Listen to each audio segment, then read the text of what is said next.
गांव के किनारे एक पुरानी हवेली थी। हवेली की दीवारें समय की मार झेलते झेलते दरारों से भरी हुई थीं। कहते हैं कि वहां रात में एक अजीबोगरीब साया घूमता है, जिसे गांव के लोग छलावा कहते थे। दिन में वह हवेली बिल्कुल सामान्य दिखती थी, लेकिन रात होते ही वहां की हवा में अजीब सी ठंडक और भारीपन आ जाता था। एक दिन रामू और उसके दोस्त मोहन ने ठान लिया कि वे इस छलावे की सच्चाई जानकर रहेंगे।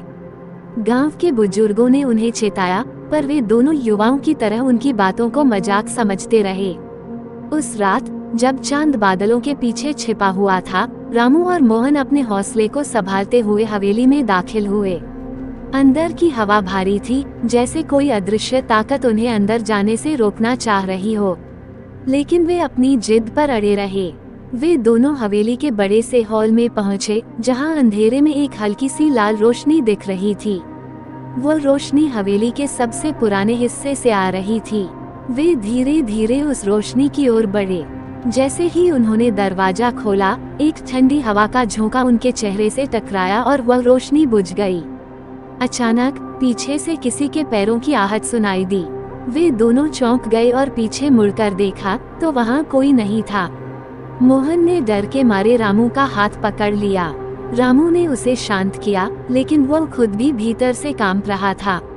तभी अचानक हवेली की छत से एक पुरानी झूमर गिरकर चकनाचूर हो गई। दोनों दोस्त घबरा गए और बाहर भागने के लिए दौड़े, लेकिन दरवाजा जैसे किसी अदृश्य ताकत ने बंद कर दिया। अब उन्हें एहसास हुआ कि वे एक ऐसे जाल में फंस चुके थे जिससे निकलना नामुमकिन था। हवेली के अंदर से हंसी की आवाजें आने लगी, जैसे कोई उनके डर का मजा ले रहा हो। तभी लाल आंखों वाला एक परछाई उनके सामने प्रकट हुआ। वो परछाई धीरे धीरे आकार लेने लगी और एक विकराल चेहरे में तब्दील हो गई। उसकी आंखों में रक्त की लालिमा और चेहरे पर बुरी तरह की दरिंदगी थी।